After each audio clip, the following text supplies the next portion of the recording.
they typically can high point a ball, and they're typically going to be effective in the red zone. And then wide receivers that are built like running backs, because they typically will get yards after the catch, and that's where most of their damage is done.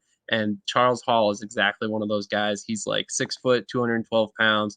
Um, had a couple carries in college. It was very dominant at Virginia Union, and then went to a bigger school and kind of fell off a little bit. So it'll be interesting to see how he does against the XFL competition. There's another couple players, in particular, Nico Bolden for the St. Louis Battlehawks. I'm very intrigued by him. This is a guy that tested off the charts at his pro day. He's 6'3", 212 pounds. He's played a hybrid safety linebacker position, so he should be very fun to watch with St. Louis as well. And then Lindsey Scott. I mean, obviously, we talked about him briefly. He's going to be intriguing to watch for multiple reasons. I mean, obviously, he got drafted by the USFL as well. I don't know if he did this for the USFL when he was drafted, but he definitely retweeted the post about him being drafted by the XFL. So maybe that's something to read into, kind of tea leaves type deal there.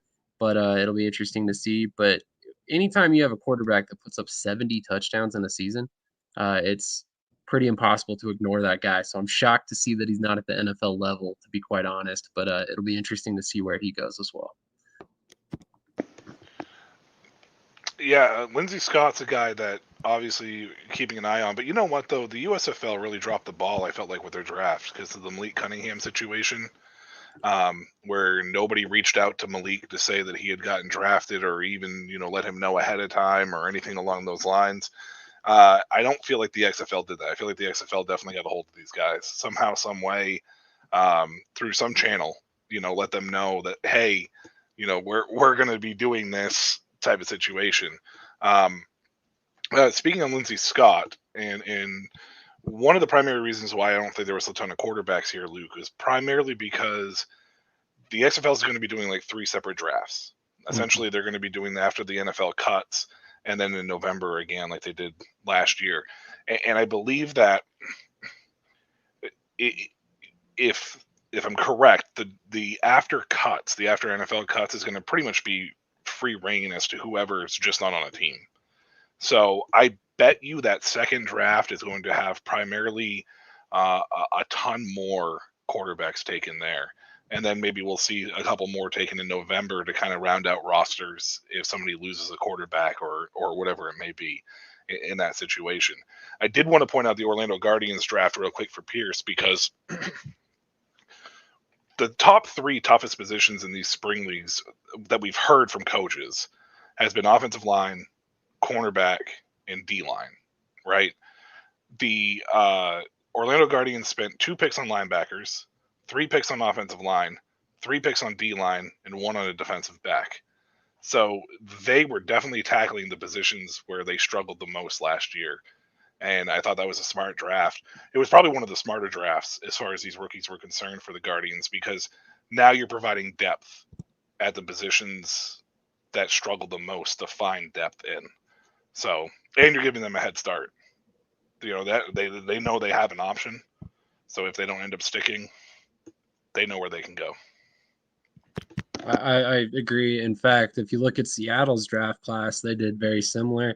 They loaded up on offensive line. I think they took 2 offensive linemen, 2 defensive linemen, or 3 defensive linemen, sorry, and 2 of them were from the same school. So it's very interesting to see how these teams attack this draft class, per se. And then I want to say, somebody can correct me in the comments if I'm saying this incorrectly, but I believe the XFL draft had an application process for players to make sure that they avoided some of the confusion that the USFL had. Somebody again can correct me if I'm wrong, but I'm almost positive I saw an application process gone out. It could have been for the showcases though, so just throwing that out there. I don't want anybody taking that as gospel because it's probably not, quite honestly. But I believe there was some sort of communication to the draft picks or the people who were eligible for the draft ahead of time. I was going to say, if I could jump in quick, there were 2 other guys I kind of had forgotten about, but as I was looking back through the picks while you guys were talking, that came to mind. Just guys that I'm more familiar with just from living in Alabama. But one was Jaleel Billingsley, who I believe was drafted by the Brahmas, I think. Yeah, who played tight end. Really, he started out at Alabama, played for Nick Saban there for 3 years, and had some flashes where you saw some potential, but he was never really the guy. And when Steve Sarkisian left to go to Texas, he kind of followed him there, and things just didn't really quite pan out there. But obviously, if you're good enough to that Nick Saban says, "Hey, I want you to come play here," that the guy's got the talent to play at the highest level, and he's got good size and can move really well, and had again some flashes while he's in college, but just things just didn't quite pan out for him. So he's a guy I could see getting the right opportunity. He reminds me of, if I could make a USFL comparison, he kind of reminds me of maybe somewhat similar to a guy like a Jay Sternberger, who Sternberger had more success in college than Billingsley did, but he kind of, Sternberger kind of got lost in the shuffle after he was drafted early on, never really panned out, but the talent was always there. And if you have kind of been following Packers fans who have been tweeting about or commenting on Jay Sternberger and the USFL, the one thing that I've consistently seen from them is they've all said, hey, like the reason things didn't pan out with Sternberger in Green Bay wasn't talent. It wasn't a talent issue. There was just other things going on that prevented him from kind of breaking out there. And so the talent's always been there. He just needed another opportunity. And it's very likely, I think, Sternberger could be a guy that gets an opportunity to go back to the NFL. And so Billingsley kind of strikes me as one of those guys where like the talent is there. He just hasn't necessarily maybe had the opportunity that he needs. And another guy too, just again, another guy I'm familiar with, but you were talking about receiver Sam and Trey Shropshire, who got drafted by the Defenders. He was the leading receiver for UAB, University of Alabama in Birmingham, here where I live. And great receiver, 6'3", 200 pounds, got good size, good hands. Was honorable mention Conference USA last year. I think had just shy of 1,000 yards, several touchdowns. I looked him up while we were talking about this, but I didn't know this. I knew he had a great year, but he was actually ranked third nationally in yards per catch, almost 23 yards per catch. So kind of a big play potential guy. UAB's got a great football program here. Again, it's not University of Alabama or some of these other kind of big, Power 5 programs. So some of these guys slip through the cracks, but he's another guy that, just somebody I'm a little more familiar with that I think definitely has the potential to make some noise in a league like the XFL. Absolutely. CJ Johnson's the Lucky Jackson replacement. Yeah. And what'd you say his last name was? I know it. Shropshire. Shropshire? Yep. That was pronounced? Okay. Is the replacement for Chris Blair. There you go. I mean the big play potential there for Shropshire. So yeah, like you said, 23 yards you said? Yeah, almost. I'm curious. It was like 22.5 yards per catch. Yeah, Blair pretty much did that himself with DC. So, yeah, I like what they did. They also got Ty Scott at Missouri State. If you don't know anything about him, or if you haven't heard of him, he's definitely a name to keep an eye on as well. There was a lot of people that actually thought that maybe he might have been a fourth round or third or fourth round pick. As well this past year, and he kind of slid down boards a little bit. I think from being from Missouri State level of competition. And to touch base on your tight end spot with Jaleel Billingsley really, really quick, if you take a look at the elite tight ends in the NFL, the elite tight ends, every single one of them came outside of the first round pretty much, right? Mm-hmm. You take a look at the top 3 or 4, and every single one of them was like a third round pick or middle day pick.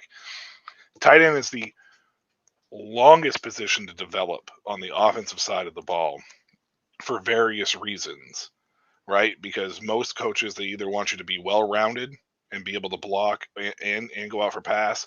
They want you just to block. You may not be the fastest, strongest, most athletic guy, whatever it may be.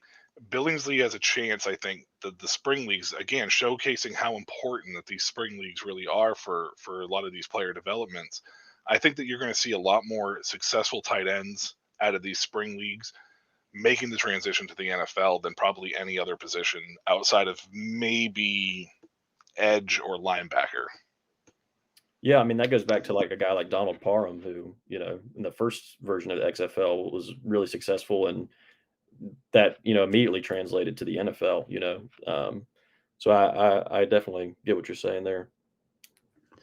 I got one more guy for you guys that's actually 2 more guys really, from Seattle's draft class, which I found very interesting. In particular, wide receiver Tajarius Townsend. He's listed as a wide receiver, but this is a guy who played running back as well in college, was a high school quarterback that had impressive statistics coming out of high school, but was more of a dual threat guy, more of a run first option that projected to other positions. But he just never really found a footing in college. So he's going to be very interesting to watch in the XFL. He's a guy that I think is getting a look because of how many different things he can do, not necessarily because he's great at any one thing. And then another guy that I'm very intrigued by is Titus Venn. Titus Venn is a guy who went to Kilgore Community College for a little while, and then he was at man, I want to say Wyoming, but I'm not positive if that's correct right off the top of my head. Wyoming is correct. Oh, okay, cool. So apparently my research stuck a little bit better than I thought. But Titus Venn was extremely productive at Wyoming, extremely productive at Kilgore, and he got dismissed early, right before a bowl game with Wyoming, and there was never really a reason put out. But he said he was going to continue in college, and then ended up drafted by the XFL. So I'm very curious to see exactly how that works out for him because he ended up kind of reneging on his decision to go back to college to enter the draft and then didn't see any NFL interest. But he's a guy that I could see if he pops in a couple games, he's going to be back in the NFL very quickly. Unfortunately for Titus, he had to follow Xavier Valade.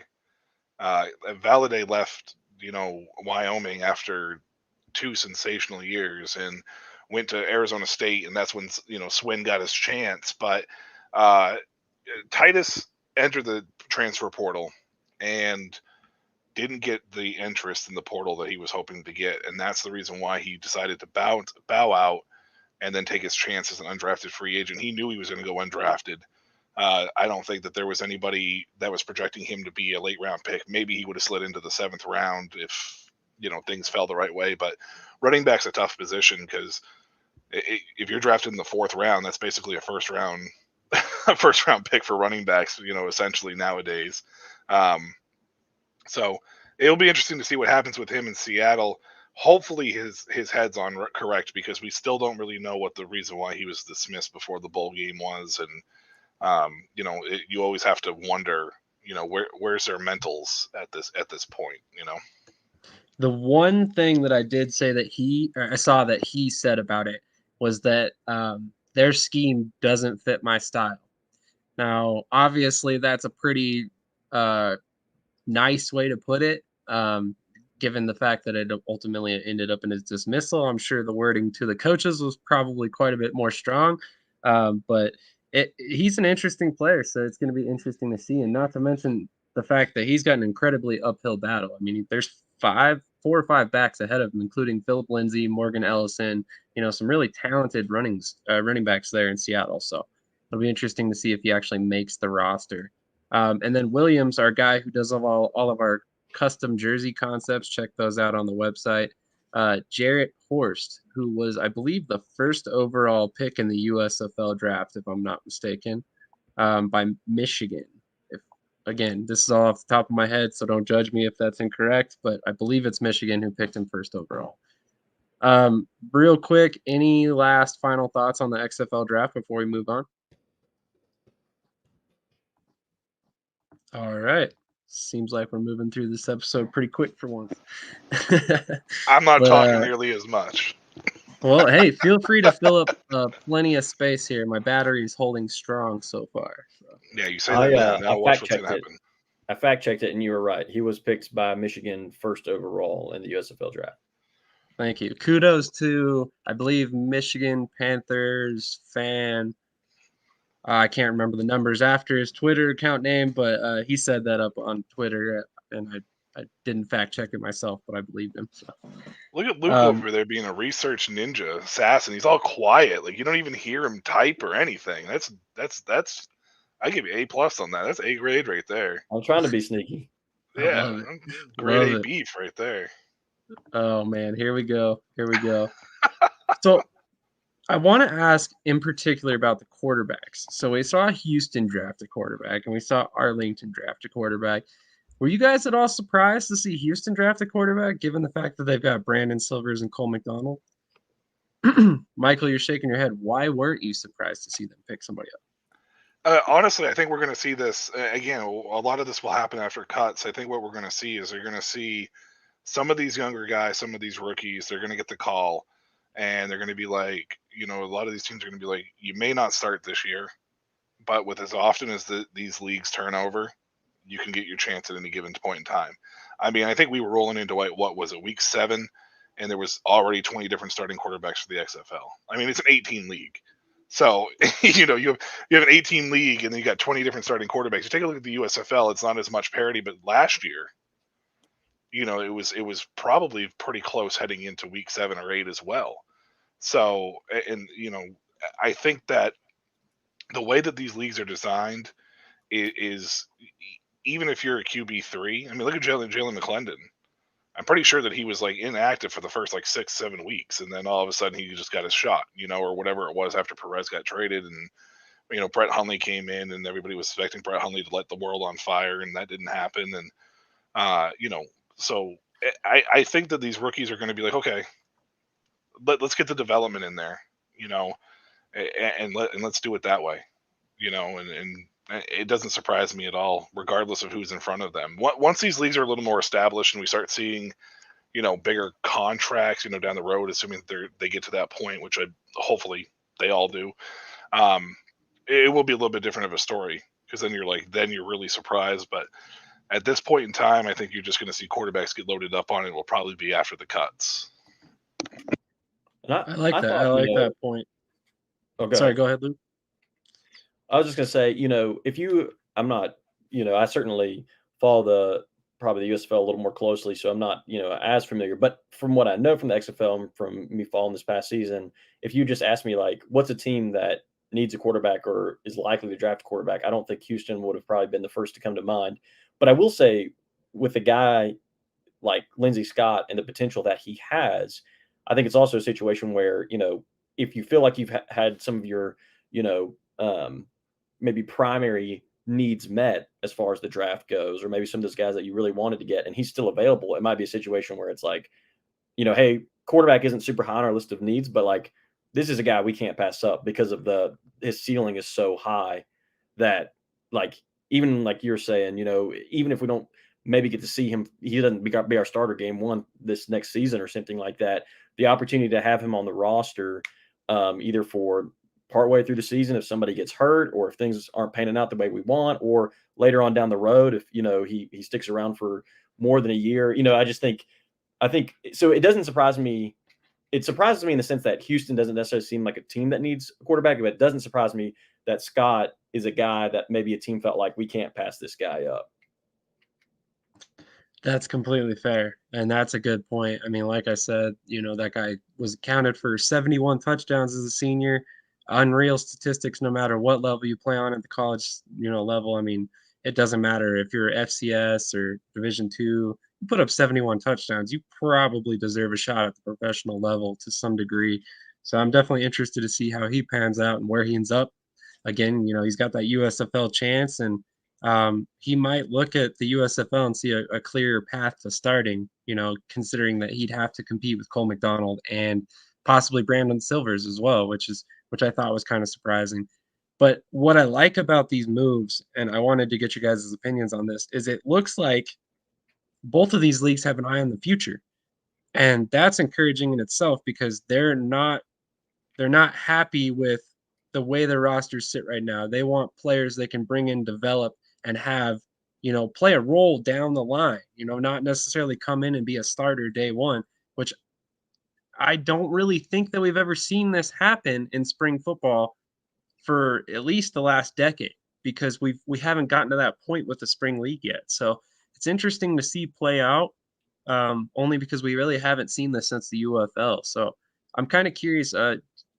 Pierce, you're kind of quiet at the moment. What are your thoughts on this succession plan that these teams are putting in place with the quarterback position? I really like the mindset of going into it, because, like you said, it's something we haven't really seen being done.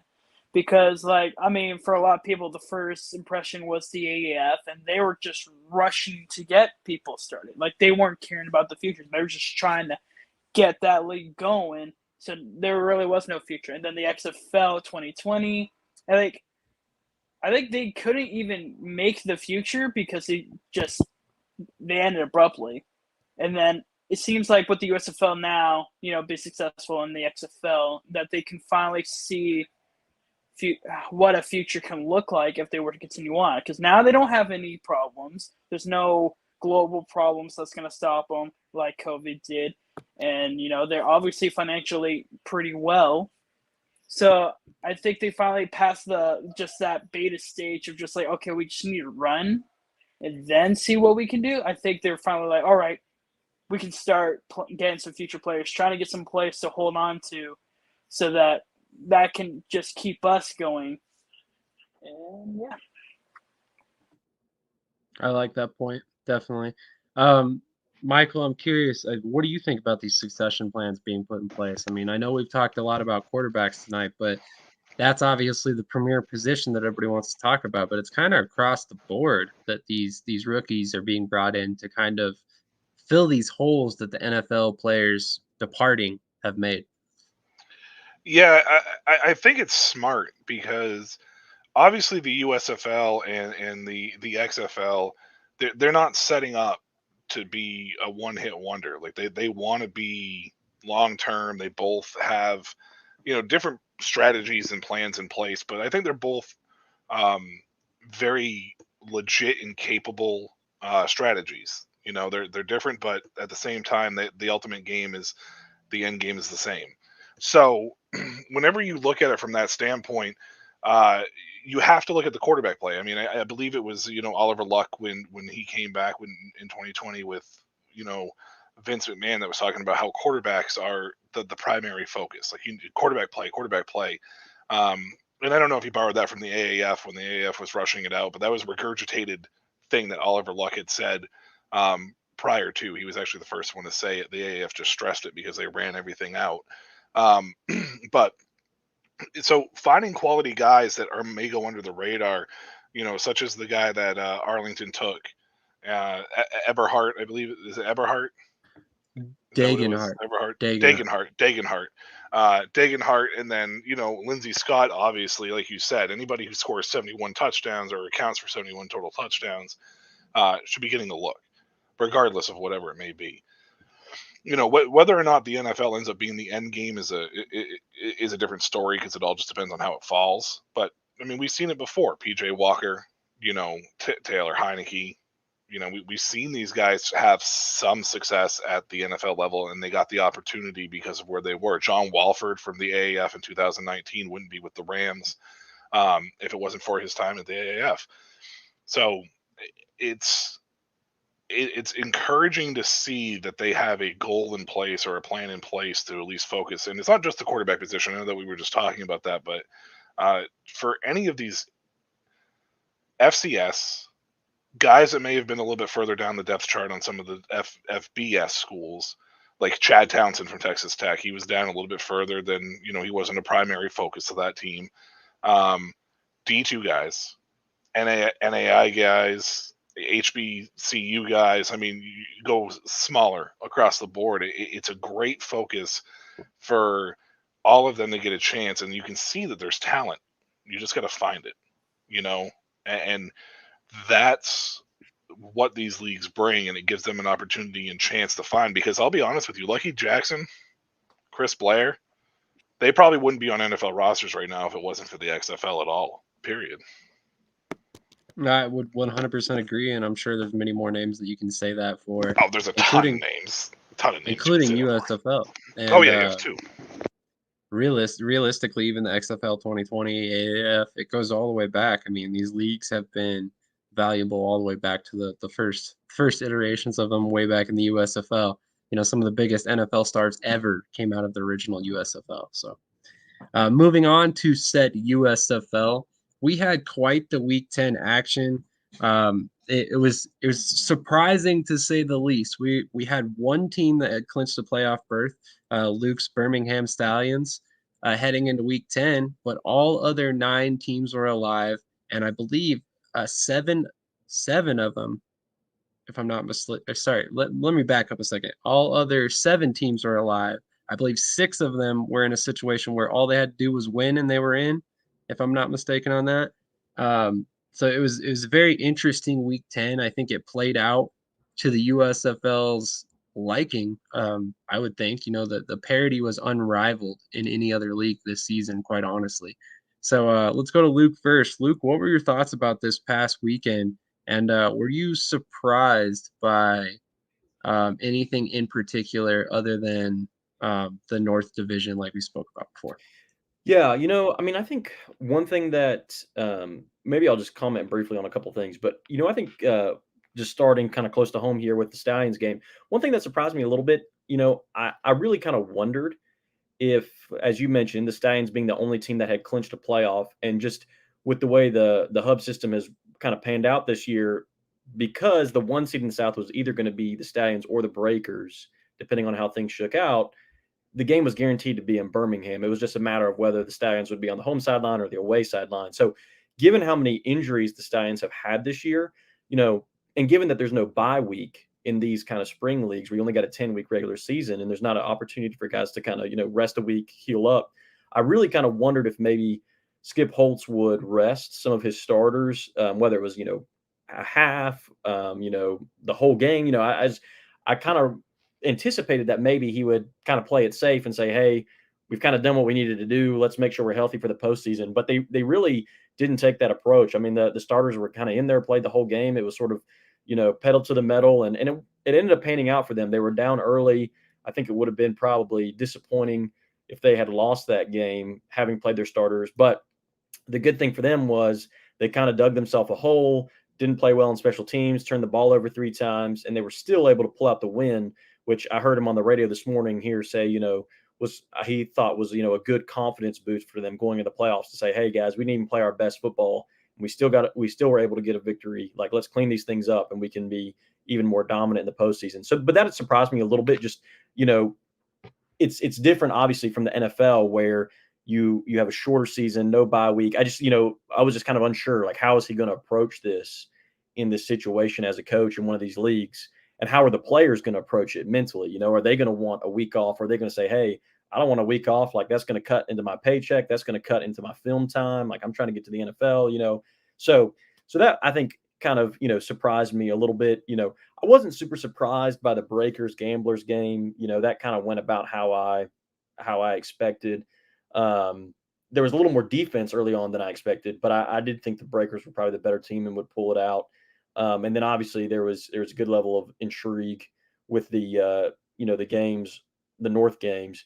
I will say one game in particular, we talked a lot about or at least a little bit about the Panthers game, but I was surprised that the Generals offense struggled so much. I picked the Generals to win that game, and the reason being was I knew it was going to be kind of two really good defenses, but I really thought the Generals offense, the way they played the week before against the Stars when they put up 37, that they seemed to kind of go back to what they had going on last year with DeAndre Johnson and, Darius Victor and Trey Williams. And I thought they kind of were turning a corner, and it was a complete sort of, reversion back to the struggles they'd had all season. So it surprised me that offense, after looking so good against the Stars a week before, looked so bad against, I mean, what is a very good defense, but was not what I expected to see from them in a game where, everything's on the line.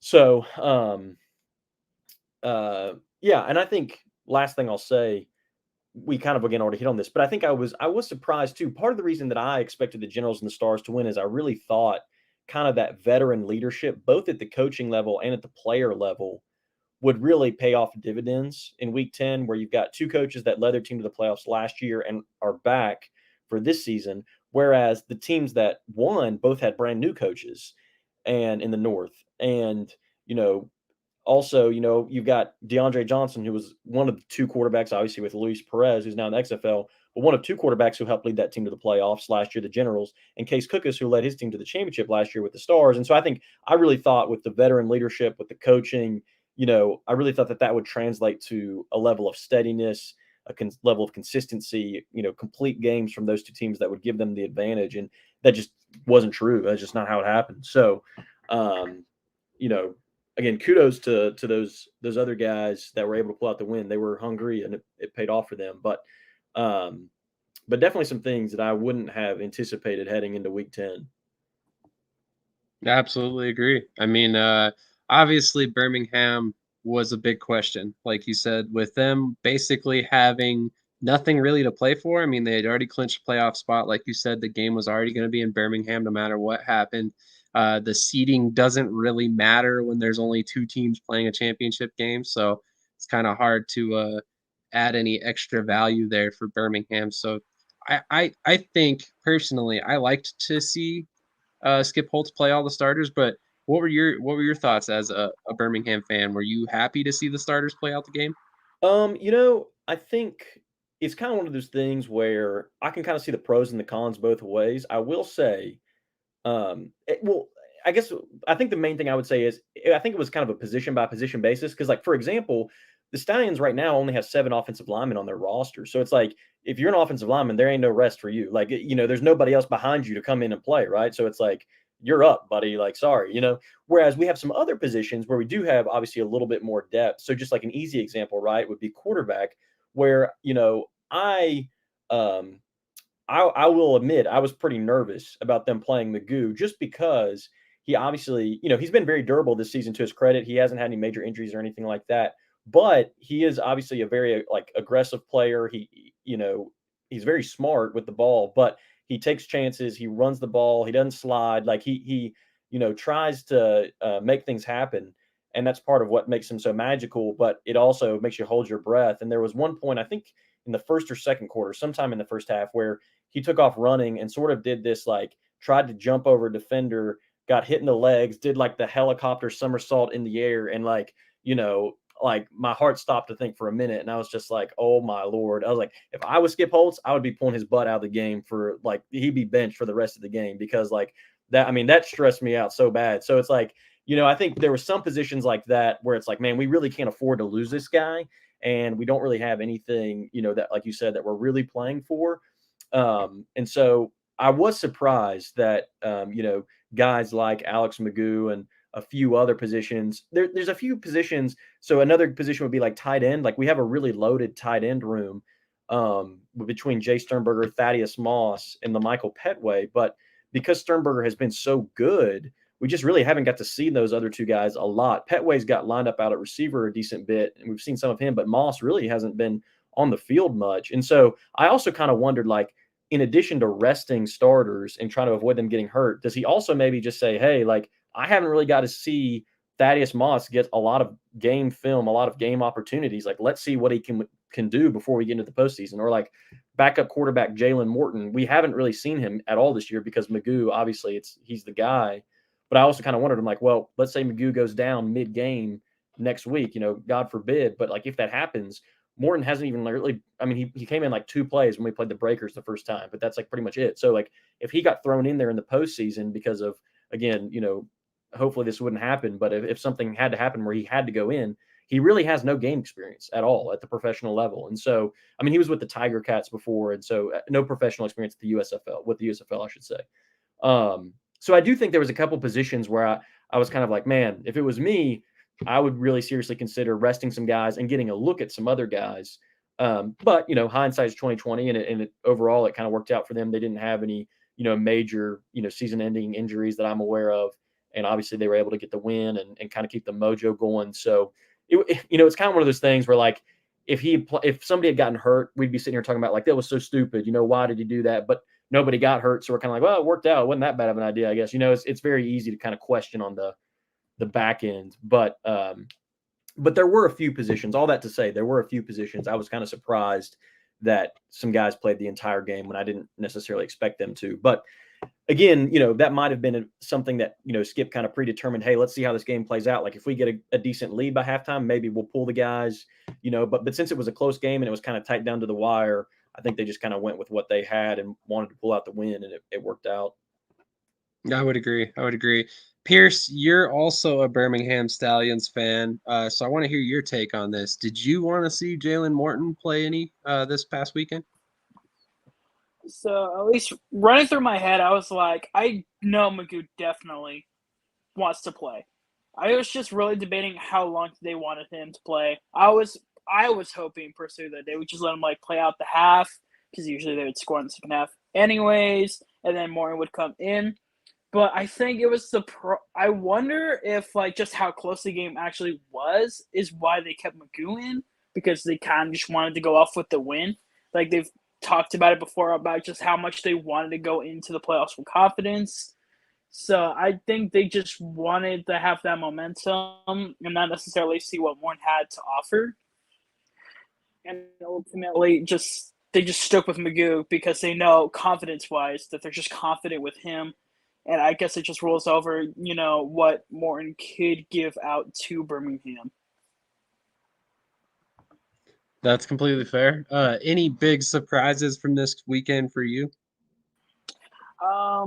I think really every team played 100%. Like, because we have some, like the showboats going out 42-2. Like this week, it seemed like every team was playing all they had. Like there was no bad team, and I think almost every game was winnable for both teams. And it was just like a great week for football to me.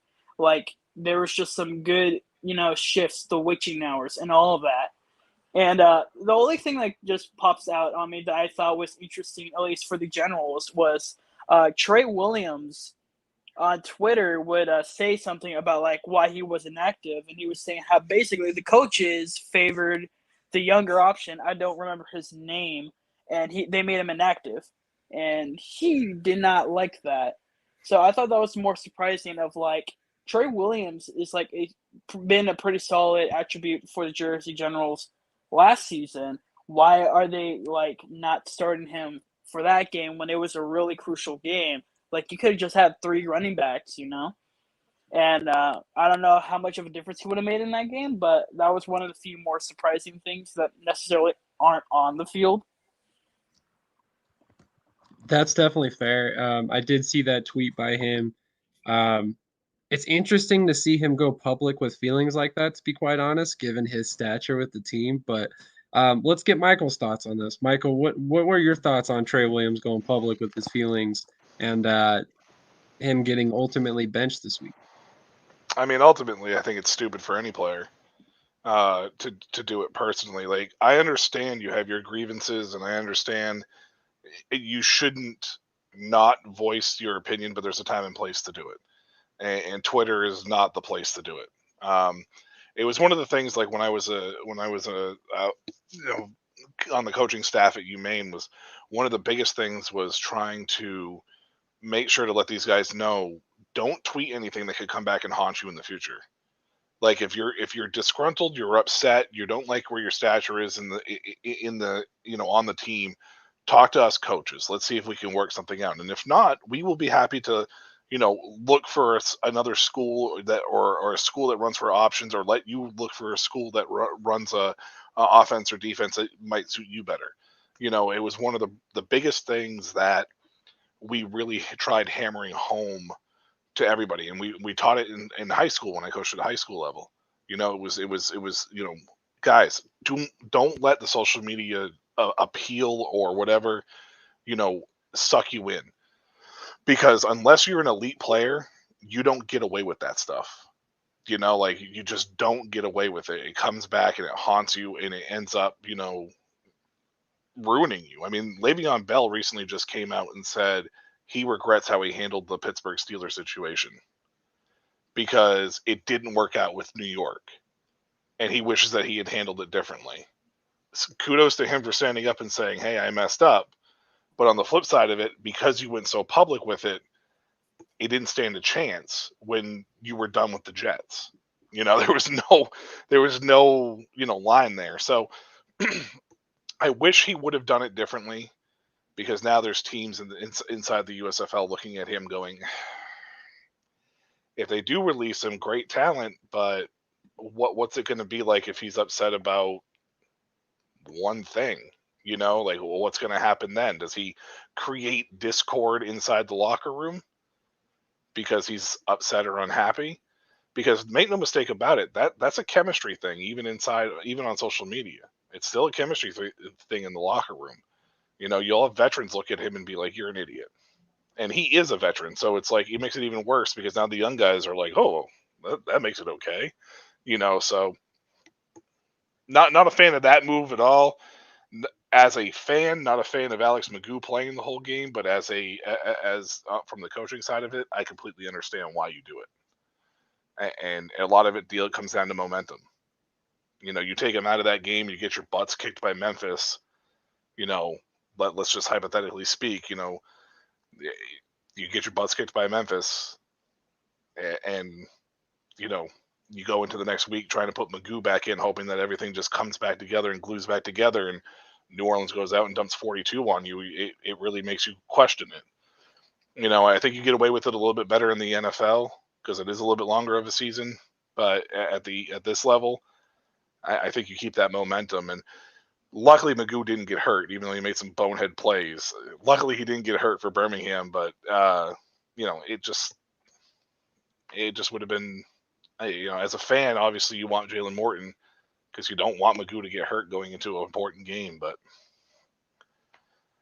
on the flip side, as a team, you need to keep that chemistry and momentum going. So That makes sense.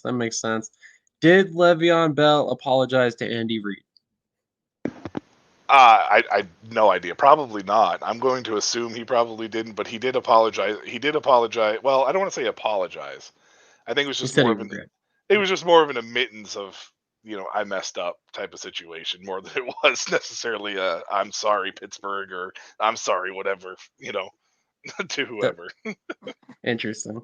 I'm just kind of curious because I feel like that kind of prematurely ended his career. I know he was on the back nine at that point already, but he went out and criticized his role with the Super Bowl team. And, you're criticizing one of the most well-respected and liked coaches in the league. That's not going to go over well, especially when most of his assistants are now head coaches. You look at Shane Steichen, Frank Reich, Doug Peterson, Nick Sirianni once worked for him. So that's 5 teams right there that are probably never going to touch you. So it's just interesting to see these players take these decisions. But like Le'Veon Bell probably thought he was bigger than the situation, and at this point, he's getting You, you cruel know, reality. and to be honest with you, Sam, if it was like year 3 when he was at the prime of his life, he probably could have gotten away with it no problem. 100%. But later on down the road, it doesn't bode as well. I mean, think about it, Sam. We talked about 3 quarterbacks that left the XFL, 3 primary quarterbacks that left the XFL, and all 3 of them are in situations that are much worse than where they were in the XFL. Left And the USFL to the XFL, but yeah, got well, what you mean. whatever way you want to look at it, but they left the XFL. Remember Brian Scott, Ryan Willis, Kyle Sloter. Oh, They all sorry, I ended. was thinking the other way No, around. no, My fault. we're talking about this year, like, and all of it was attitude for the most part. And now, what are those 3 doing? You know what I mean? So it's like, it's like they pay attention. Like even if you don't think they're paying attention, they're paying attention. It's just the way that it goes about. So if you have an attitude issue and you make it public when you don't need to make it public, then it is one thing. I will admit, I will say one thing. Other than Brian Scott trying to twist the media portion of it, for the most part, a lot of that was internal. He didn't really go on. I mean, I guess it was kind of public, but I mean, it wasn't as public as like Kyle Sloter situation, you know. So Yeah, like it was public through media outlets, I would say. yeah, that's So it smarter. wasn't him voicing it. So I feel like had he not tried to spin the situation, it's possible that he never catches the flack for being public about his feelings. Right, and he probably would have actually went back to the USFL. It's If you want possible. my honest opinion, I think he probably would have gone back to the USFL. It's possible, although I believe we talked about this off camera at one point. There were some highly critical teammates of his with the Stars after he left, Oh yeah, that were very vocal about the fact that they were not surprised when he was let go by Vegas at all. Channing Stribling and Maurice Alexander, for 2 of them in particular. So it was kind of surprising to see those 2 speak up. But we all know Stribling he's not one to pull punches if he feels something. So it was kind of interesting to see. But I was actually thinking that we were talking the other way with Brian Scott, Kion Sloter, and Luis Perez jumping to the XFL and then not finding the situation that they really had hoped. I mean, Sloter, Scott, and Perez were all hoping to find a dead set starting job, and then ironically, two of them overlapped with Vegas. Next thing you know, you see Scott gone. Perez is the starter. He's traded later on, and then Sloter, he's out of the league by the end of the year. So kind of crazy to see all the the quarterback movement back and forth. It's something that a dynamic I've never seen before. So it's very interesting.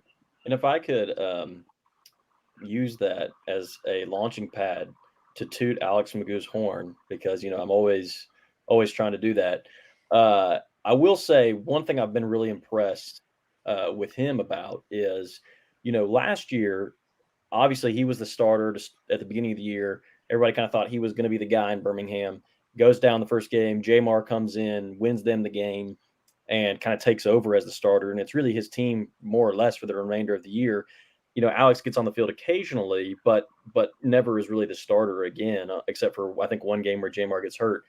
But then at the end of the year, Jamar gets hurt in the championship. Alex comes on, leads them to victory, and then you have this kind of offseason situation where it's like, well, I'm sure both of these guys, rightly so, feel like they are more than capable of being the quarterback of a team at this level. And it would have been very easy for really either one of them to say, hey, like, I don't want to do this whole thing anymore where it's like, I don't know if I'm going to be the guy, the starter or not. I don't want to come back and compete for the job at this level. So, like, trade me to another team or cut me. I'm going to go to a different league or whatever. And I think especially for Alex, because I think, Alex wasn't the starter week one. Jamar and Skip obviously kind of had that connection coming into the USFL from college and stuff like that. So I think Alex, after the success that Jamar had and with the relationship that him and Skip had, Alex, was kind of, everybody knew that he had the potential to play, but he was kind of expected that he would be the number 2 guy. And to his credit, he never really complained about that. I mean, at least publicly, right? Like he never complained about that. He never, lashed out on social media. He just, and I actually heard him on the radio talk about this morning. That's why I kind of thought about it. But what he said in his own words was, I really just tried to be a professional. I tried to show up every day, work as hard as I could, prepare like I could be the guy that needs to go in there at any moment. And that really obviously has paid off huge dividends for him. And, now I would assume most likely, like he's probably going to get a look, at least maybe a couple looks at some NFL teams and some NFL camps. And yeah, that maybe didn't happen as soon as maybe he would have wanted. And it maybe hasn't been the path that he maybe expected or wanted when he first got drafted into the USFL after getting some NFL shots and those not panning out. But I think looking back now, he's probably very thankful that he didn't tweet, a week before game one of this season, like, I can't believe I'm not the starter, or something stupid like that. And because he was just patient, kind of trusted the process, kind of like you were saying, Michael, like, that in these leagues, like, you're going to get an opportunity if it takes patience, but like, there's a lot of turnover. There's a lot of injuries. There's just like, if you trust the process, like, you'll get your shot. And to Magoo's credit, I think he really hung in there, really was professional about it, prepared, worked his butt off to be ready when that opportunity came. And then when that opportunity came, obviously he, really, really made the most of it. And so he's not the only one who has done that. There's lots of stories like that. It's just, that's a big name quarterback who kind of, to, I guess, serve a little bit as a foil to some of those other guys we've talked about. Even the guy like Sloter, I mean, Sloter's our 3rd string quarterback right now. Doesn't look like he's going to be active once this season for us. And he was all USFL last year. Like he was the top quarterback in the league. Alex wasn't even a starter the whole season. But, again, to his credit, Alex really hung in there, learned the system, learned the playbook as well as he could, did things the right way. And he's really kind of reaping the rewards now. So, again, I gotta take any chance I get to praise our MVP quarterback. But that's something I've really been impressed with his maturity by this year and him as a leader. I mean, it's the team first mentality. Yeah. Sam and I touched base on the XFL during the XFL season with Reed Sinnett, in San Antonio, and the way that he was, Jack Cohen wasn't playing good. And they interviewed Reed on the sideline. Reed broke down the thing, and he was just like, I'm just cheering for Jack. I want Jack to be able to succeed.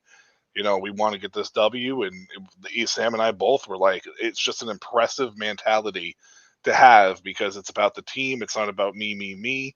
Reed got his chance, unfortunately got hurt, but it's the team mentality thought process, especially at quarterback. You are going to get people that are going to follow you more than the me mentality. It's just the way it's going to work, no matter who you are, what you are. Period. 100%. And I'm kind of curious, and I want to get everybody's opinions on this one in particular, but Birmingham's quarterback situation, I'm glad you brought this up, Luke, is uniquely constructed in a way that you have basically two quarterback ones, which, I mean, you always hear that old adage, if you got two quarterbacks, you don't have any at all. But this is truly one of those situations where you have two quarterbacks that can truly step in and be starters and lead your team at a very high level, obviously, in back-to-back seasons. And they seem to be okay with the arrangement. I mean, I've seen Jamar Smith kind of tweet about some stuff recently, but it was very vague. I don't know if it was team related or, due to his role with the team or just strictly because he's looking forward to his own future or whatever it may be. But regardless, I haven't heard either one of those guys say a bad word about the other at any shape, form, or way at any point. And it's been incredibly encouraging to see because a situation like this. Alex comes in and he gets to be the guy for a team where he was once benched. And like you said, that takes a lot of patience. It takes a lot of, um, heart, basically, because he had to sit there all season long last season and, even step up when he was asked to play some wide receiver instead of, the position that he was asked to play in the first place. So it's kind of interesting to see. Pierce, I want to get your thoughts on this. Obviously, you're a Stallions fan. Um, what makes these guys so great together? I mean, is it just these two players in particular? Is it the Stallions organization? What do you think makes it so easy for these guys to bounce back and forth with each other?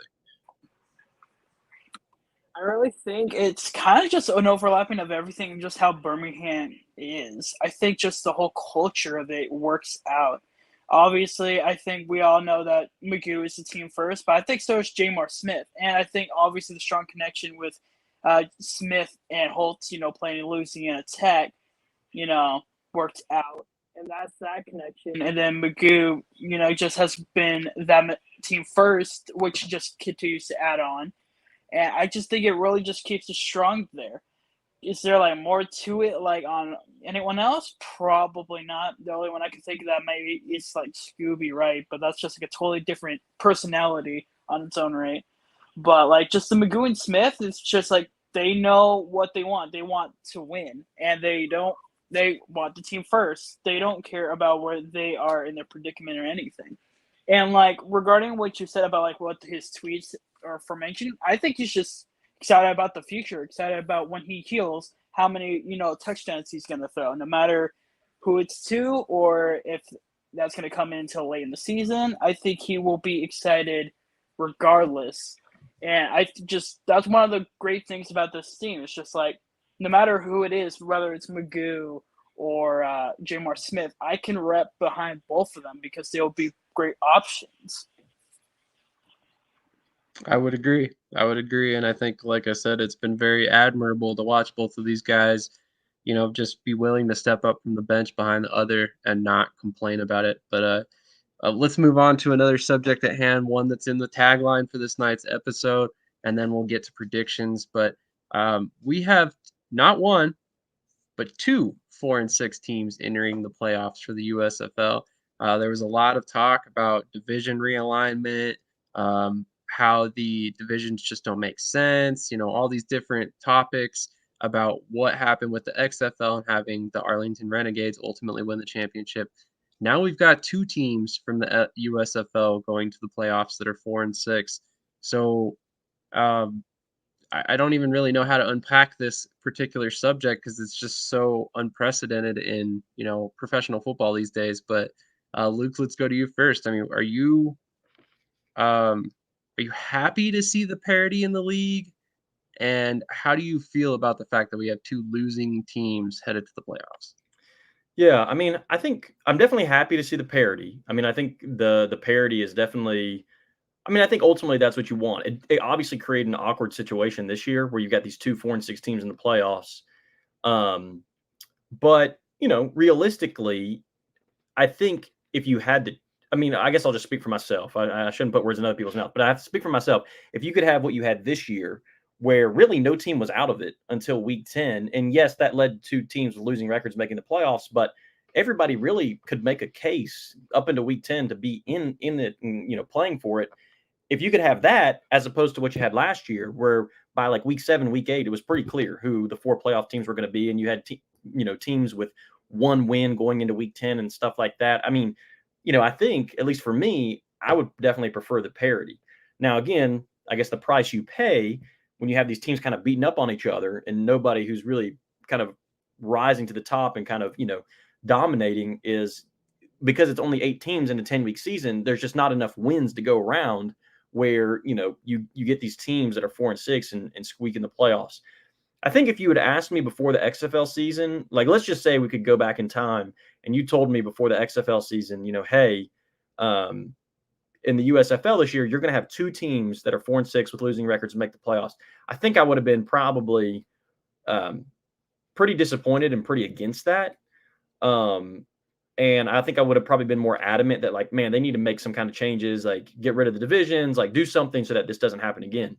But honestly, after watching things play out in the XFL, and the more that I've thought about it, the more okay I am with it. Because if you think about it, again, this is only a 10-week regular season. These teams don't start training camp 9 months before the season starts. I mean, these guys are literally showing up, and a month later, they're playing, game 1 of the regular season, and it counts, right? And so, I just think that you do have some teams maybe they get off to a rough start because of a lack of chemistry, or they have the wrong guys in the wrong positions, or they have the wrong quarterback or whatever. I mean, we'll just use the Renegades because that's an easy example, right? And they've done it. Like, they don't have the right quarterback. They've got a good defense. They've got some other pieces, obviously good coaches and stuff, but they don't have the right quarterback. They can't quite start clicking, but they make some moves a couple games into the season, finally start to get hot at the end, kind of hit their stride. And again, if we're thinking about it, we're talking about game 11 and 12, right? Like in the NFL, that would be just a little bit over halfway through the regular season. So it's like, all that to say, I mean, obviously the optics aren't great, right? Like maybe to somebody who's more of a casual, football fan, or maybe somebody that only follows the NFL and is just starting to get into these leagues, and they find out like, oh, there's a 4-6 team in the playoff. Like, what's up with that? It kind of comes across as, I think, strange, but I think if you take the time to kind of familiarize yourself with how these leagues work, what the timeline is, all those kinds of factors, I think the more okay I am with it. And it's very possible. I mean, we're guaranteed at this point that we're going to have a 4-6 team in the championship in the USFL. And just on simple math, right? Simple probability, that means you got a 50-50 shot of a 4-6 team winning the USFL championship. And that would be 2 spring leagues in the same year where that happened. And so, if that were to happen, even if it doesn't happen, like, you can't sit here and say like they didn't deserve to be there if they win it all. Like, it's like, what else do you want them to do? I mean, so I certainly understand the frustration for, a team like the Battlehawks or, the Gamblers or the Showboats. Like, I get the frustration that, hey, we were one of the best teams in this league. We won more games than these other teams. Like, we should still be playing. But I don't think that, just totally scrapping the divisions is necessarily the solution either, because again, the dynamics of these leagues just work in such a way that it's not always as simple as, well, this team has more wins than that team, right? But that's just me. 100%. Michael, you got some thoughts? Yeah, I think scrapping the divisions is dumb. It's not. I have this conversation a lot with other leagues and other people, and the NBA kind of has this weird, whatever it is, playoff system that's strange, but it gets rid of division rivalries, which is not something that you want to do, because one of the great things about the NFL and other leagues is these division rivalries. If I'm a DC Defenders fan, or in this situation, let's just talk about it, Birmingham and New Orleans. Let's just say Birmingham and New Orleans are this kind of organic feud. They're going to be the two teams that are going to be representing the South again. There's starting to be kind of like this organic kind of like, rivalry happening, right? If I'm the Birmingham Stallions and I'm looking at it going into week 9 or week 10 or whatever it may be, why do I care if New Orleans is my team in week 10? There's no, I can't beat them and they're going to miss the playoffs because they're going to make the playoffs. But if you know that they're sitting at number 2 and you're playing them in week 10 and you have a chance to go in there and make sure that they get eliminated from the playoffs, you best stand believe that I'm going to be playing 100% blood, sweat, and tears to make sure that this team doesn't make the playoffs, right?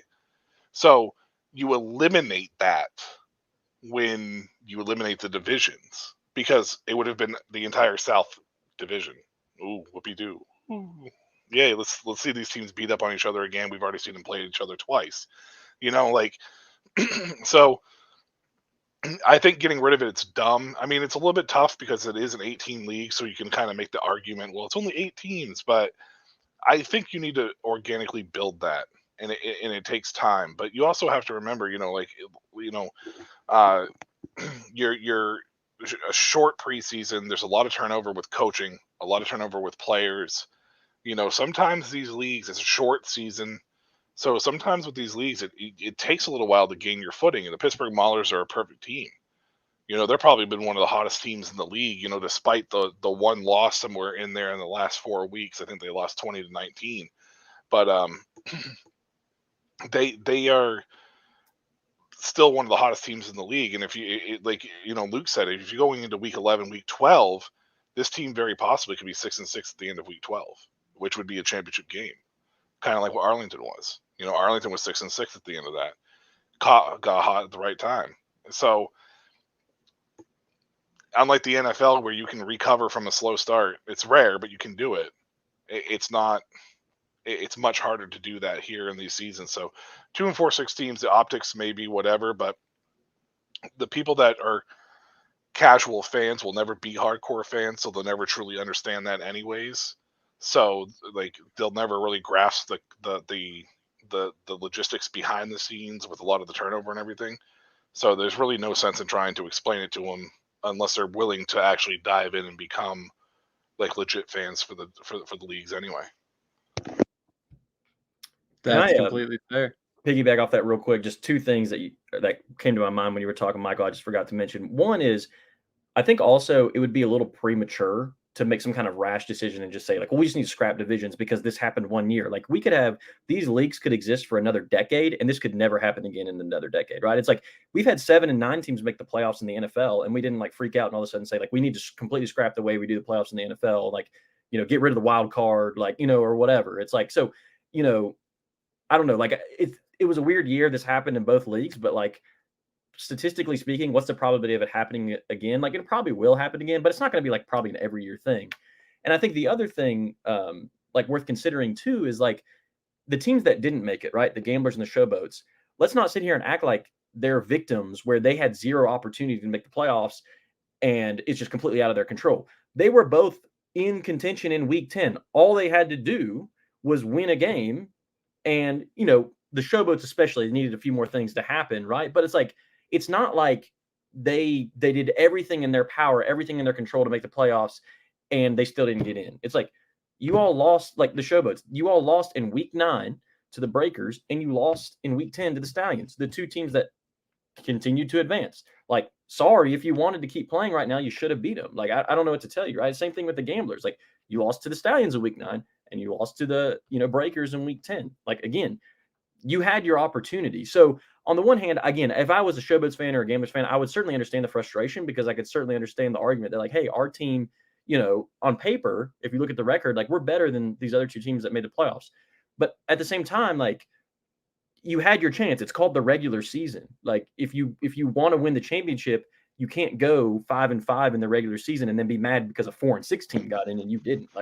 You had your opportunity. So I think that's also the other thing is it's just the playoffs started in week 10 in the USFL, and you didn't get the job done, so you got eliminated, right? And if these 4-6 teams don't get the job done, they'll get eliminated too. But the way things shook out, they got an opportunity to keep playing, but they won this week 10 and you didn't. So like I don't know what to tell you. You know that. So that's another thing. But that's just me. It was the same thing with the Battlehawks in the XFL. Yeah. You know, they lost week 8 to Seattle or week 9 to Seattle, and Battlehawks fans were like, "Well, we should have won." And it was like, "Yeah, you won week 10, but if you hadn't lost that week 9 matchup, it wouldn't have mattered anyways because he would have been winning in." So 100%. Pierce, I'm real curious about your thoughts on this particular subject. Go ahead, shoot it. Let's hear it. So I'll start off with a personal note. I just love football. That's just the very blunt of it all. I just love football, and like I said, this week was like the best week because everybody played their hearts out. Like when I saw the Maulers play, like when I saw the Panthers play, you know, the whole North Division, I saw like why, you know, regardless of how many wins and losses they had, they're going into the playoffs with that momentum of they want to win and they want to go in the playoffs and win. Like the Maulers, they, like Michael said, they were hot.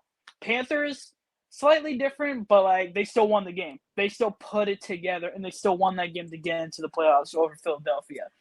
And when it comes to like the South, the Stallions still pushed in to like just because they want to go into the playoffs with a win. Breakers still needed a win. And then the Gamblers, and then like, you know, Luke said, they lost very crucial games. Like, sure, they still had the better record, but they lost the crucial games they needed to win. Same with the Showboats. Showboats had 2 huge, big, like, shutouts where, like, they needed to get, like, what, 62, 63 points or something?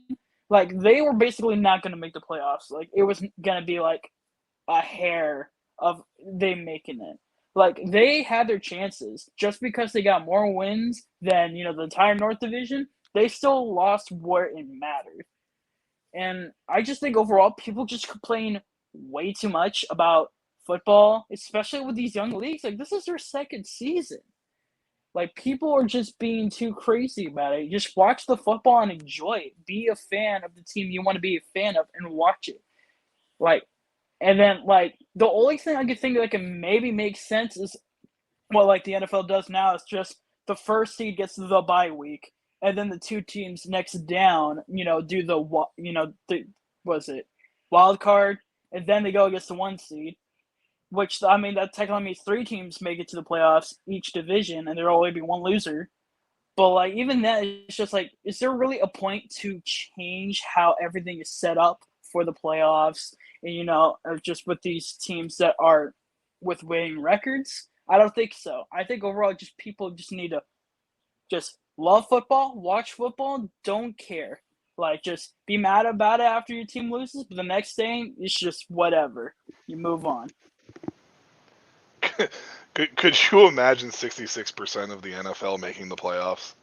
Like, how ridiculous is that? Like, it's already bad enough that the NBA basically has 20 of their 30 teams or whatever making the playoffs in some capacity. Like, it's so dumb as it is. Like, you do 6 out of these 8 teams. You know, what is that? The CIF, yeah. 66% of the teams making the league is just it's. And the reason why I say that, Pierce, is because that's not the first time I've heard somebody suggest that. You know, like, oh, the 1 seeds get the bye week, and then the next 2, and I'm just like, what? So you want 6 out of 8 teams to make the friggin' playoffs? What is the point? That's 75%, really. Actually, now that I think about it, so like, yeah, that is like 100%. that is And awful. that's exactly what the CIF does. You know, the Omaha Beef and Salina Liberty, they both got home field advantage up until the championship game. They both had a bye week. The Southwest Kansas Storm, despite the fact that they had the 6th worst record in the league and were pretty bad most of the season, they made the playoffs and actually gave Gillette a pretty good run for their money in the divisional round. So it was interesting to watch. But um, I think it's too much personally from this 8-team league. If I was going to make any sort of changes to the playoffs, I would make it to where the 3 and 4 seeds don't necessarily advance based on division. So, say you have a situation like this year, you get the division winner out of both divisions. So, I guess you'd have to figure out who won between the Maulers and the Panthers. It's the Maulers. They won the North. Okay, so the Maulers take the division lead. They get the home field advantage for the North Division, and they advance. So the second seed, quote unquote, from the North Division would be whoever's third in the South Division if they have the higher record.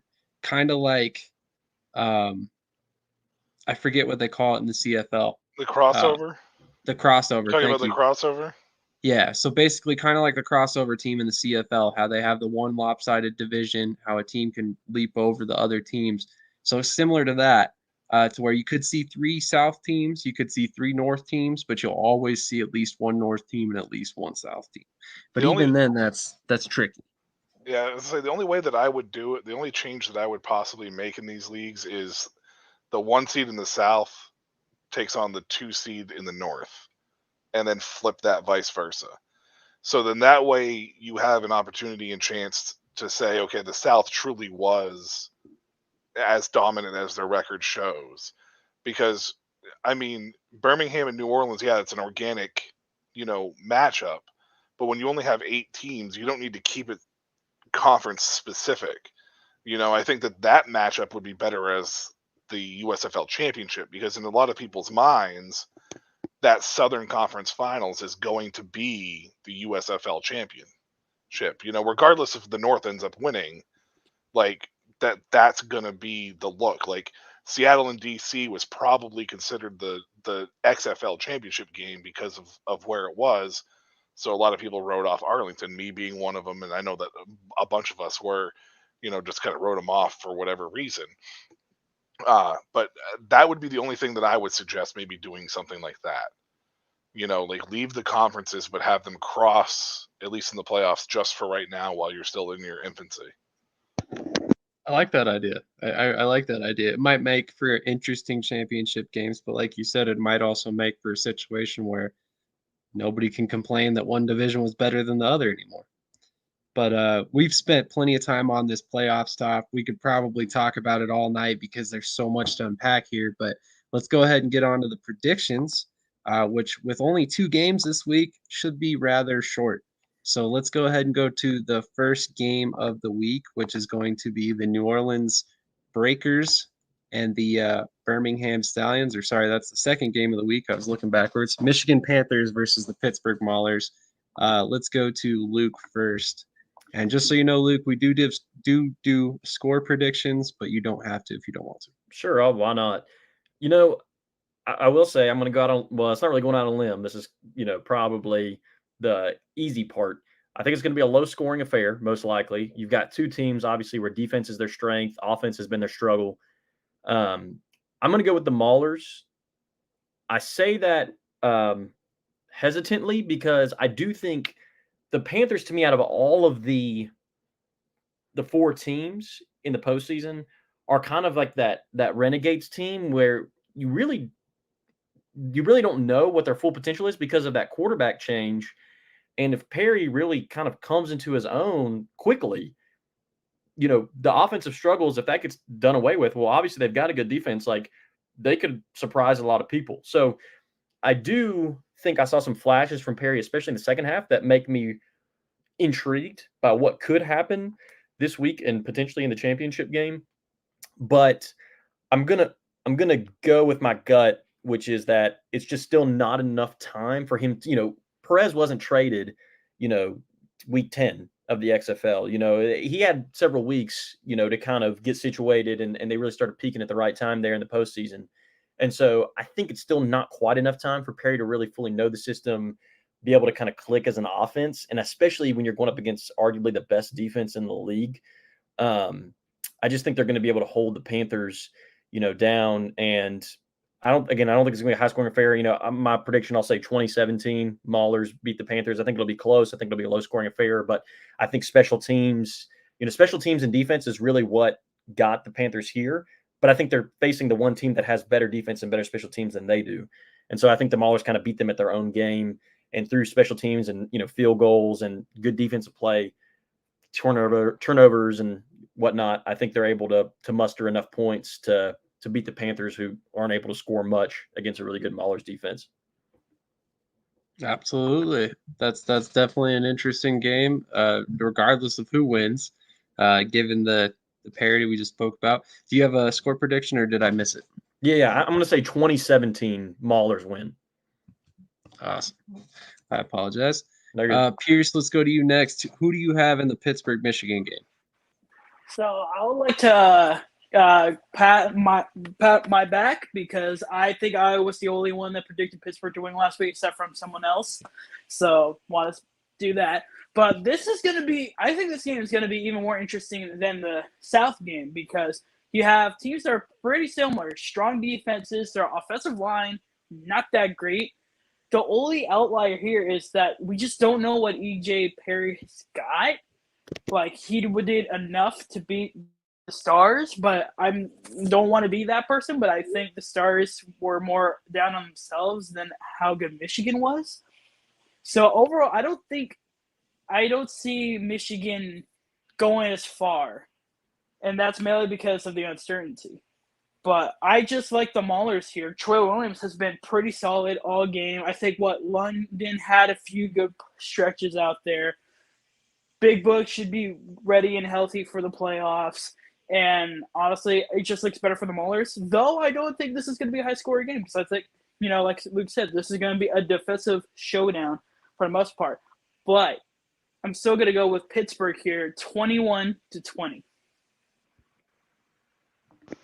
All right, Michael, what are your thoughts on this game?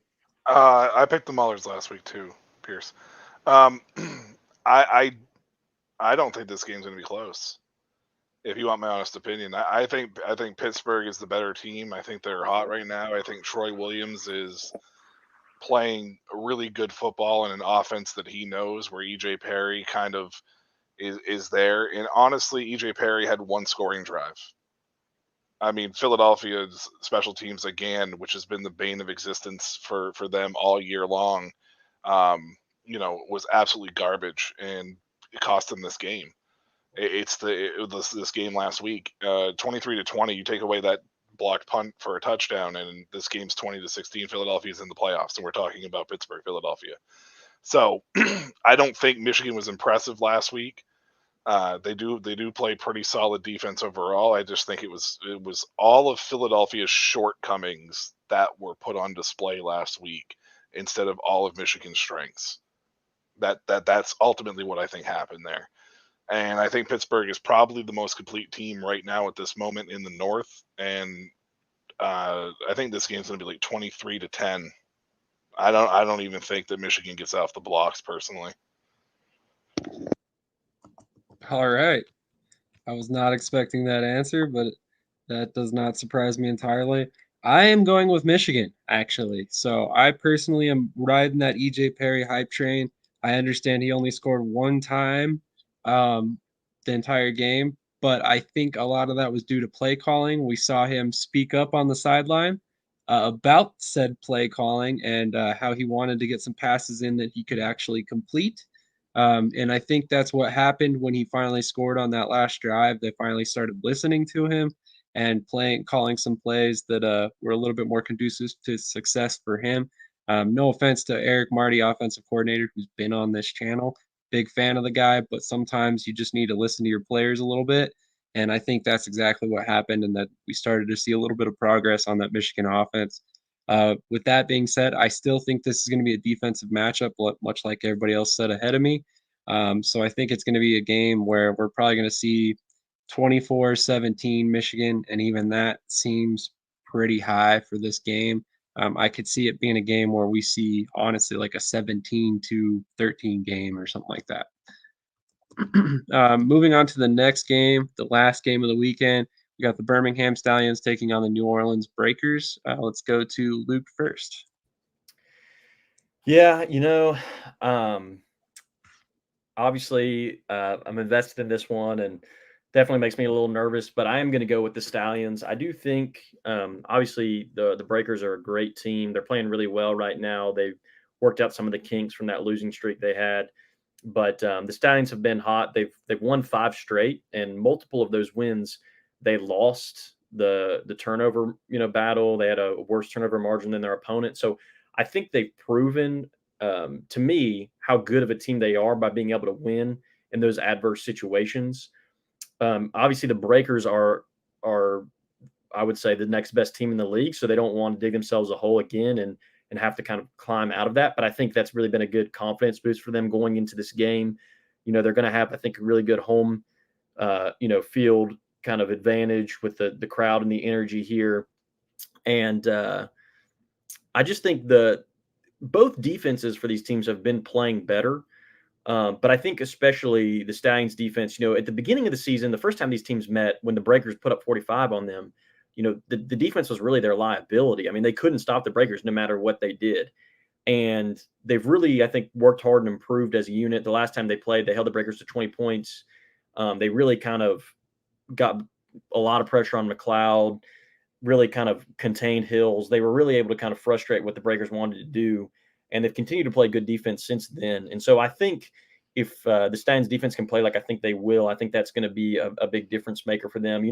Both of these offenses are going to score some points. It's really just a matter of who can kind of contain the other one. So I think it's going to be, the first time these two played, it was kind of a shootout. The second time they played, it was kind of more of a defensive affair a little bit. I think this one's going to be somewhere in between. I think we're going to see, some good offensive play on both sides of the ball, but I think we're also going to see some big defensive stops at points too. And so I'm going to go, I'm going to say Stallions win 34-28. And hopefully they don't make me eat my words. I like that. Pierce, what are your thoughts on this game? Are you seeing Birmingham scoring 30 points? Apparently, two minds think alike here because Luke took exactly what my score was going to be. Because, well, the Stallions have just been hot. They've been hot, and as he said too, it's like there's times where they turn over the ball and yet they still win. They just haven't I just haven't really seen the problem, except from maybe the defense just letting it go some plays, and that's why I just think we're gonna have the slight edge over the Breakers. Like Luke basically putting everything down. I think MBT could also make some costly mistakes too. And I think that would be a problem. I think we've been also able to contain running backs, like, a couple weeks ago with Mark Thompson. He didn't do much against Stallions, and the Showboats was just a little bit more harder, but I think West Hills will be well contained. I think that's the one thing they're going to focus on. But aside from that, yeah, I'm definitely going Stallions 34-28. All right. If you're a Stallions fan, you might want to go bet on that score right away. Michael, what are your thoughts on this game? Something tells me you are not predicting a Birmingham win. So last week I said that I was 10 for 10 picking the Breakers this year. I was incorrect, actually. I picked the Stallions in both the games that they played. So I am sticking with the Stallions in this one. Look, obviously I'm going to be rooting for my Breakers. I'm deeply invested in my Breakers, and I really want Coach DiFilippo, who was a guest on this channel, and I interviewed him, and we interviewed MBT as well. We definitely love them here, and hope for the best for them. But Alex Magoo is playing really well right now, and it's hard to deny when somebody is playing that good. The Breakers, they 4-3-3, 4 wins, 3 straight losses, 3 straight wins to end the year, right? So now, what's that fourth game going to be? Is it going to be 4 wins like it was, or is it going to be the start of a new streak, down the road? So I think New Orleans has a team to knock off Birmingham. I think this is the most dangerous game that Birmingham could face, because I as much as I like Pittsburgh in the North, I don't think any one of those teams in the North has a chance to beat Pittsburgh in the championship. So if it's going to happen, it's going to be this game.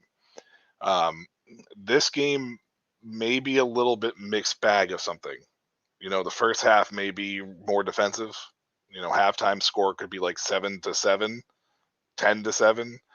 But I think the second half, primarily the fourth quarter, will probably be the fireworks that we're all expecting. So I'm going to say 31-28 to 30. I think that's the third straight 1-point game I've predicted for these guys. But I just think that's how close they are. I still think New Orleans has a better receiving core. I think Birmingham has the edge in quarterback. Wes Hills is the edge in the run game, but CJ Marable is the edge in the all-purpose game. Tight end is pretty similar. Offensive line is a little shoddy for New Orleans. I'd give the edge to Birmingham there for the offenses, and I think that that's going to be the difference. Defense, you could look at the defensive lines. I think they're both pretty equal. Linebackers, I give the slight edge to the Breakers, but then the back half I give to the Stallions. So I think that offensive line is going to be the quite edge. The only reason why I give the edge to the Breakers at the linebacker position is because Scooby Wright hasn't played all year, pretty much. So we know how talented he is, but is he going to show signs of, trying to get back into things or whatnot? So that'd be the only reason why I'd give the slight edge to the Breakers at this point, because Fernandez is a stud. So 100%. Well, man, I did not see this coming, but we're going to have a sweep for Birmingham on this game. I personally am saying 26-17. I know that's a really weird score. It just strikes me for some reason. And it just honestly, I don't see a whole lot of teams being able to put a complete game together like Birmingham has done several times this season. Whether you're talking about special teams, offense, defense, it seems like every week it's a collective effort to get the W. And that's more than I can say about any other team in this league. They are possibly the most complete and arguably the deepest teams in terms of depth at every position across the board, across the league. Quite honestly, I mean, you look at the quarterback position to start, and I think that says it all for the whole team. So I'm very, very excited for this weekend because I think it's going to be two really good games. I think they're going to be close games. I don't think we see either one of these games open up past like a 2-score deficit, and I think they ultimately both close within a score. But it'll be interesting to see exactly what happens this weekend. Luke, real quick before you get out of here, you are predicting Birmingham versus Pittsburgh in the championship game. Yep. Assuming you had to pick a championship winner, are you going with Birmingham?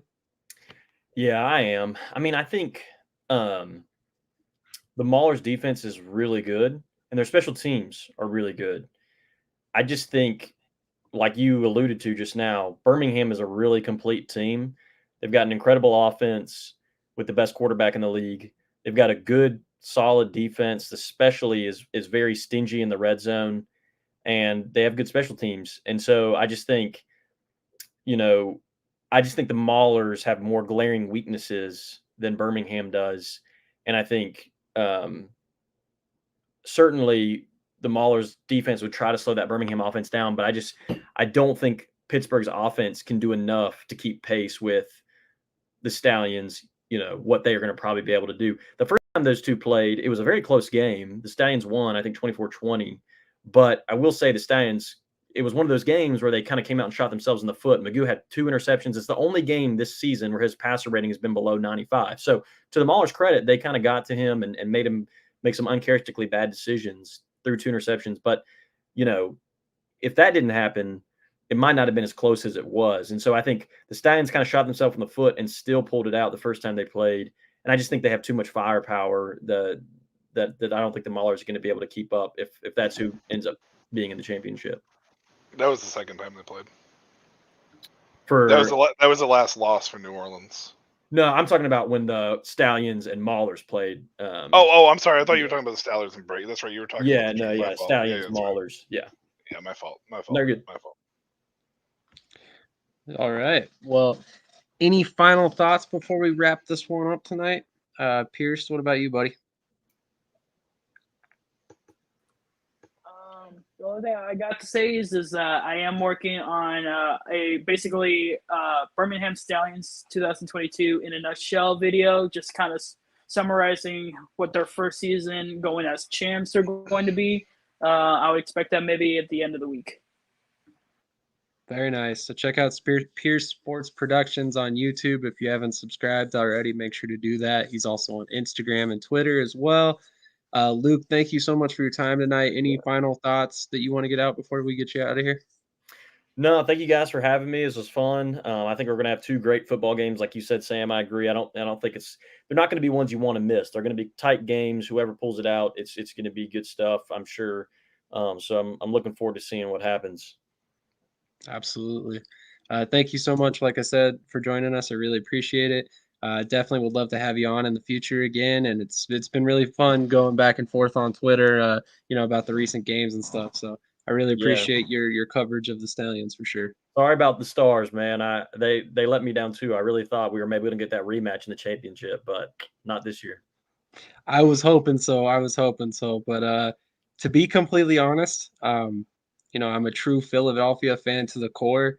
I don't think they deserve to be there this year. So, regardless of what you want to say about the North Division, to me, the Stars do not deserve to be there. And actually, now that I think about it, I am completely doing this episode an injustice because we have a segment that I forgot to get to that is a perfect for Michael's final thoughts. So here we go real quick. And I actually have the intro properly loaded this time. That don't impress me much.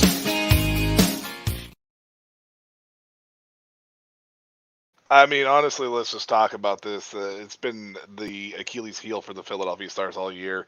Their kick coverage, their field goal. Well, the field goal unit on the offensive side's been good, but punt and just all coverage in general has been absolutely dreadful. Special teams has been a absolute nightmare. I believe they gave up over 200 yards on kick returns to the Michigan Panthers this past weekend, plus the punt return, the punt block that was returned for a touchdown that kind of pretty much sealed the game for the Panthers. And I say sealed the game because it changed the momentum of that game before EJ Perry went down and scored that last touchdown. That last touchdown would not have mattered otherwise because they still would have lost 20 to 16. So the Philadelphia Stars, for everything that happened this year between the offensive line issues, the defensive issues, it's the special teams that was their Achilles heel all year long, and it finally bit them in the butt. And that don't impress me much, Philadelphia. Absolutely. Wanted to make sure I got that in there before the end. That is your new favorite segment. That don't impress me much. If you have not caught it in a previous episode, make sure you tune in the next 2 weeks because we will definitely have it. I'll remember to put it in earlier in the episode. That's why we normally do USFL a little bit earlier, but I've done a bad job about that recently, so I apologize. We had other stuff to talk about. It's fine. Hey, we always do. And with that being said, we really appreciate everybody who tuned in tonight. I know those numbers have been climbing up and jumping all over the place all over. So if you tuned in, hit that like button, subscribe, help us continue growing because we're really only getting started here. So definitely help us continue in our pursuit of a bigger audience. And with that, I'll leave you with a little idea of what else we do here. This is Brett, and you're watching Shady Sports Network. Tune in, hit that like button. You might wonder, what do these guys do? Player signing announcements. I never in a million years thought you would actually come on to break this news. So without further ado, go ahead and tell everybody what happened today. Yeah, man. I just had to work out with the Cincinnati Bengals. Signing me right out. Without further ado, I'd like to announce that, I'll be taking my talents to Salina Liberty. This just in, the Major League of Football is reportedly collapsing, unable to pay hotel room bills, with players being kicked out of their rooms and hotel managers asking them to leave voluntarily without issue. And then we got Lions wide receiver Williams is debuting this week as a starter. That's something to look at as far as the eye test goes. And then another one on the eye test is Mostert might be coming back to Miami. And we can see if he has a role in this offense and see if he can be viable for the next couple weeks coming and help us in the playoffs and possibly towards a championship. Yeah, it would be very nice because he's sitting on my bench right now.